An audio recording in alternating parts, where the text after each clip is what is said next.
Sa topic na to ay tatalakayin natin kung ano ang third eye. Ito ba ay mabuti? Ito ba ay masama? Sino ang mayroong ganito? Nakakabuti ba sa atin ito?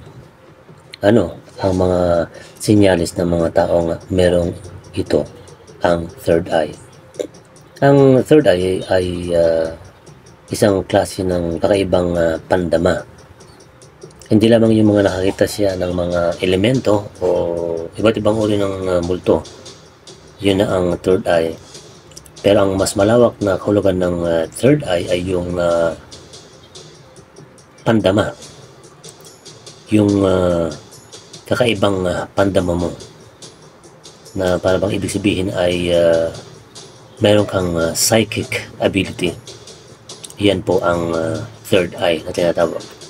Yung bang napakalakas ang iyong pandama. Halimbawa, may mga nakikita kang mga premonition o kaya ay magkakaroon ng malakas na ulan o babaha, parang ganun. Minsan ay nagpaparamdam din sa iyong mga kakilala, kaibigan o mga kamag-anak o mga ka-close na para bang nagbibigay sa iyo ng babala kung ano yung mangyayari sa kanila. Yun po yung third eye. Ang third eye ay mahirap ipaliwanag sa mga tao dahil ito ay yan ang sinabi ko, ito ay kakaiba. Parang mayroon kang isang mata dito sa noo mo na nakakakita. Yun po yung third eye. Hindi ko alam kung ito ay masama o kaya ito ay mabuti. Pero ang isang kagandahan po nito ay halimbawa, pumunta kayo sa isang beach, isang dagat.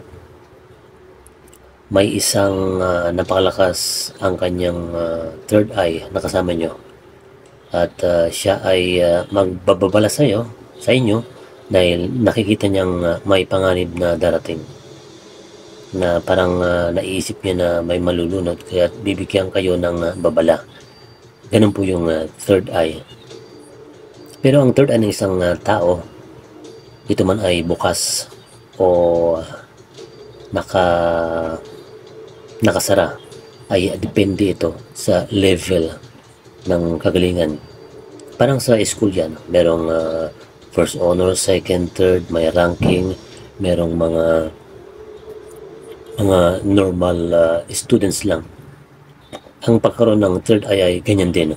May napakalakas at merong din parang katamtaman lang. Gaya halimbawa ni Nostradamus. Ang pagkakalam ko ay hindi lang siya isang normal na manghula, kundi isa siyang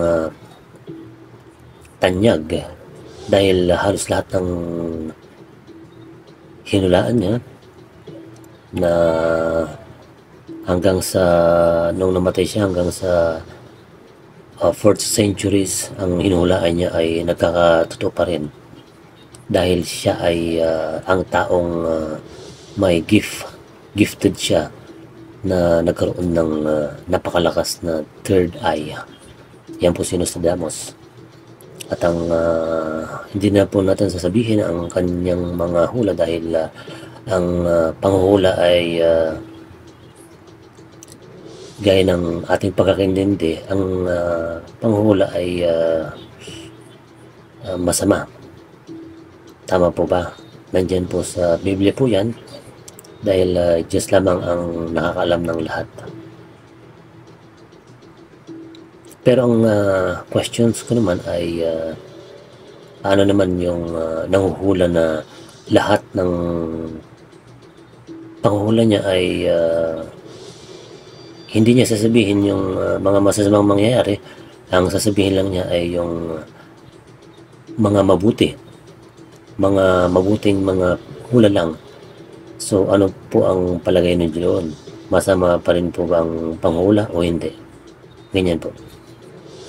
Kasi nga ay hindi natin naiintindihan, kahit ako hindi ko lubos na maintindihan, na may mga tao talagang merong malakas na pandama na para bang nakikita nila ang hinaharap. Yan po, nakikita nila ang hinaharap. Kaya't nahuhulaan nila.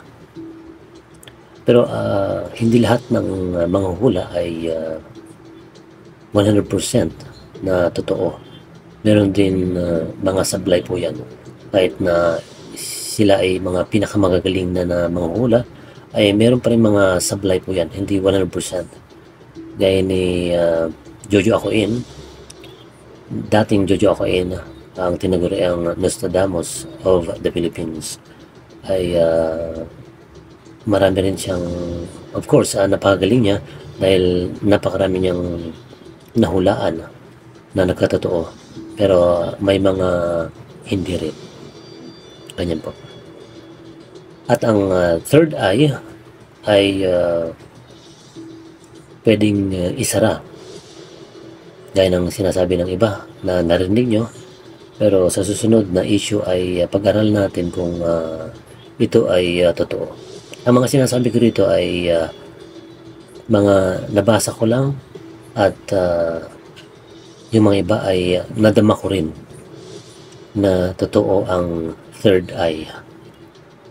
Dahil isa rin ako sa mga taong may nagtataglay ng third eye, pero hindi ko ito masyadong ino-open dahil pag inopen ko ito ay ng buong buo ay makakita ako ng mga bagay sa hinaharap na ayaw kong makita.